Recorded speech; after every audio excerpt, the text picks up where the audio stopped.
সন্ধ্যা পার হয়ে গেছে, ধীরে ধীরে প্রেমানন্দ এসেছে। ধীরে ধীরে প্রেমানন্দ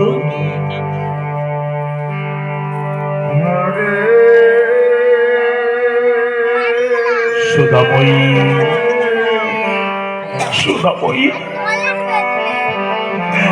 সুধাময়ী সুধাময়ী, কি স্বামী, তুমি কাঁদছো কেন? কেন কাঁদছো তুমি? কি হয়েছে তোমার? সারাদিন তুমি কোথায় ছিলে গো? সারাটা দিনের মধ্যে তুমি আসনি। জানো, গ্রামের মানুষ সারাদিন ধরে তোমার খোকাকে দেখতে এসেছিল। জানো, দেখো তোমার খোকা কেমন হয়েছে দেখো।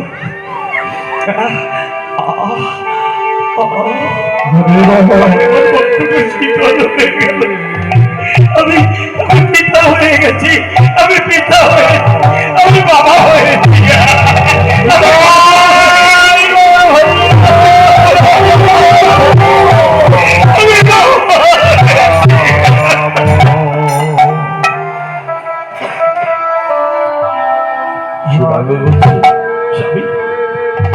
কেমন করে কাঁদছো কেন?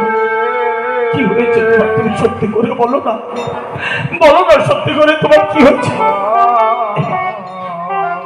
নাও তোমার ছেলেকে কোলে নাও।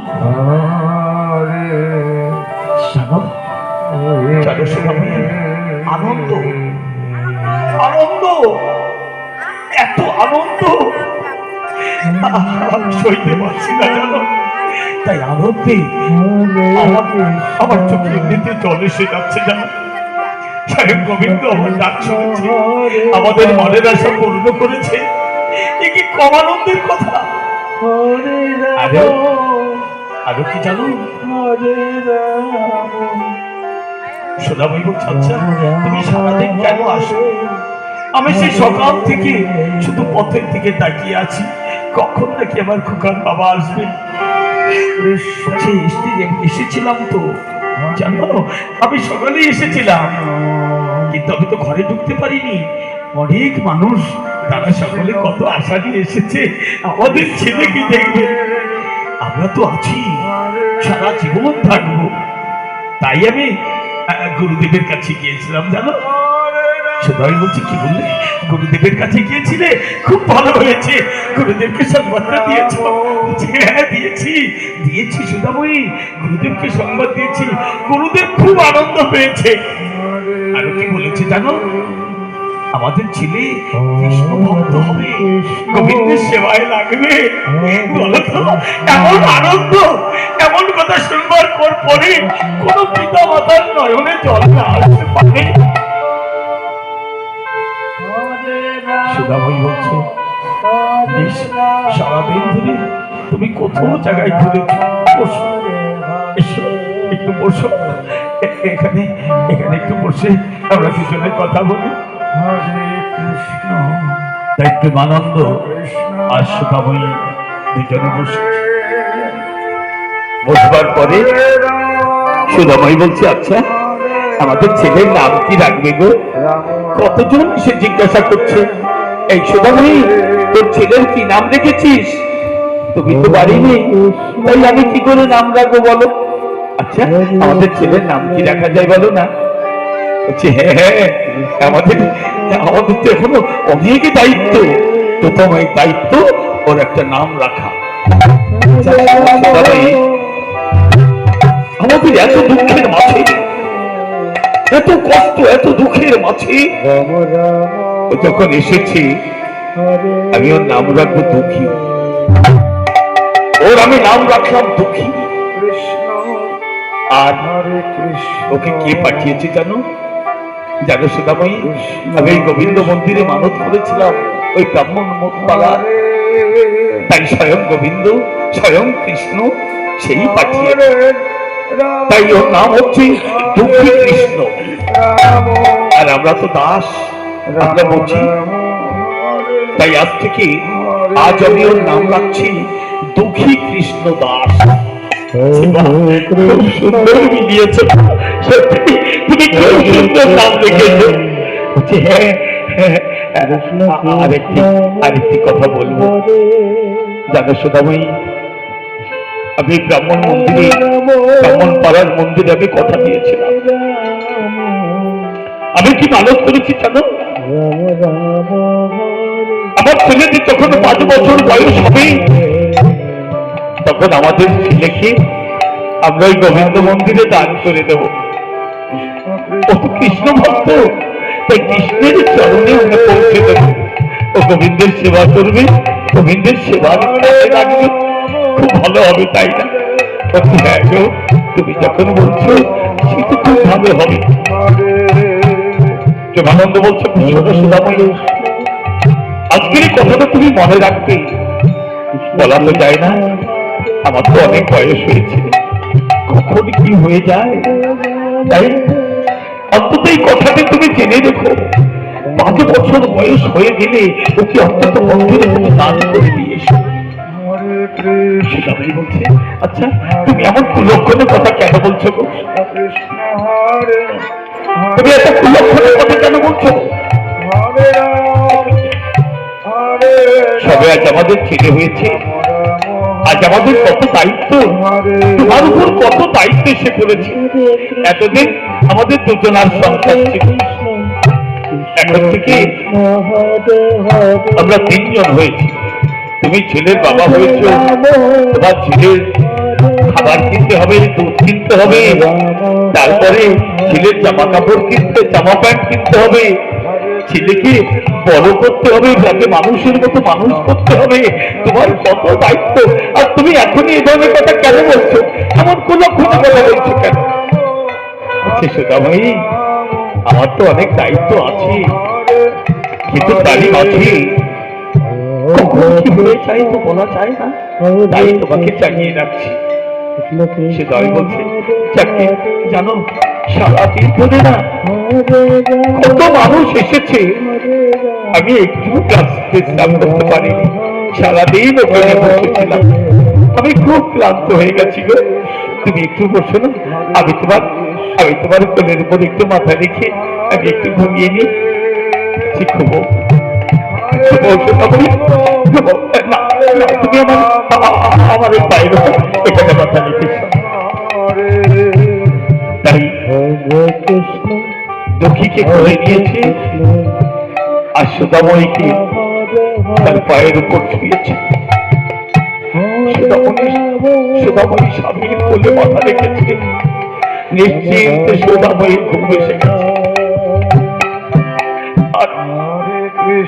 আর প্রেমানন্দ বলছে, গোবিন্দ তুমি তো আমাকে দেবে,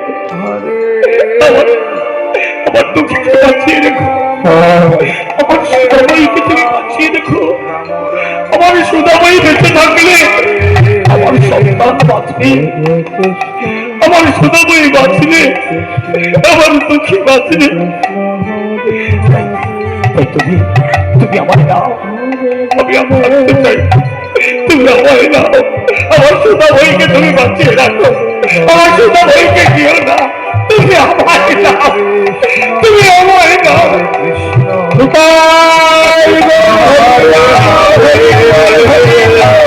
মনে মনে কথা বলতে বলতে ভাবতে ভাবতে অনেক রাত হয়ে গেছে। যখন অনেক রাত হয়েছে, তখন প্রেমানন্দ ধীরে ধীরে শরীরকে এগিয়ে দিয়েছে। সারাদিন ধরে ঘুরেছে, কেটেছে, প্রেমানন্দ ক্লান্ত হয়ে গেছে।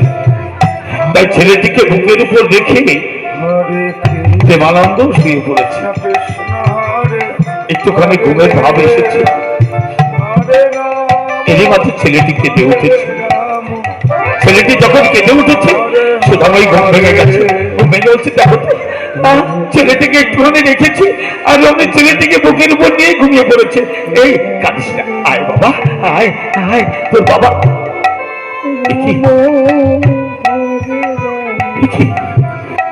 তোমার শরীর এত ঠান্ডা হয়ে রয়েছে কেন?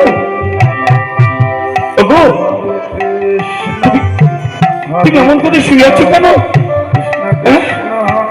তুমি এমন করে শুয়ে আছো কেন?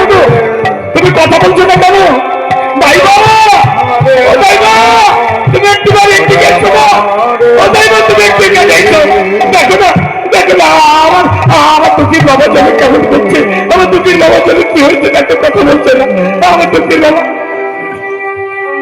এই এই প্রেমা প্রেমা প্রেমা নেই, এই প্রেমা প্রেমা, এই তুই কেন কেন কেন তুই এত ভাবে চলে আসিস? কেন কেন তুই এমনি ভাবে ফাঁকি দিতে চলেছিস? তোর ছেলেকে তোর বউকে তুই এমন ভাবে কেন ফাঁকি দিয়ে চলে যাচ্ছিস কেন? এই এই প্রেমা ও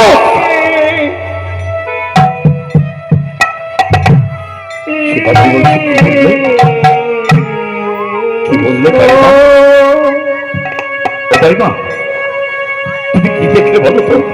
কেন তুমি এমন করে চিৎকার করে উঠলে? কেন কেন তোর মতে তুমি কি দেখতে পেয়েছো? কেন তুমি এমন চুপ করে? আমরা এত চেঁচামেচি করছি, তুমি উঠছো না কেন গো? বলো বলো না, তুমি উঠছো না কেন? কি হয়েছে কি হয়েছে? তুমি কথা বলছো না কেন? কথা বলো, তুমি কথা বলো, তুমি কথা বলো, তুমি ঘুম থেকে ওঠো, তুমি আমার ঘরে গিয়ে থাকতে পারো না, তুমি উঠছো না কেন? তুমি কথা উঠছো না কেন?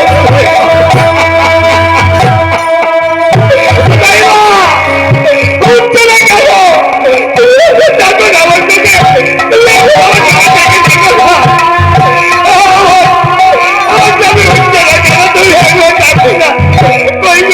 তুমি উঠছো না কেন গো? ওঠো না, তোমার ছেলে ছেলে খাবার করতে হবে, তুমি আমার ঘরে ফিরে যাবো না, ওঠো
অমন করে কাঁদিস না, তোকে শক্ত হতে হবে, তোকে ছেলেকে বড় করতে হবে, তোর উপর যে বড় দায়িত্ব এসে পড়েছে।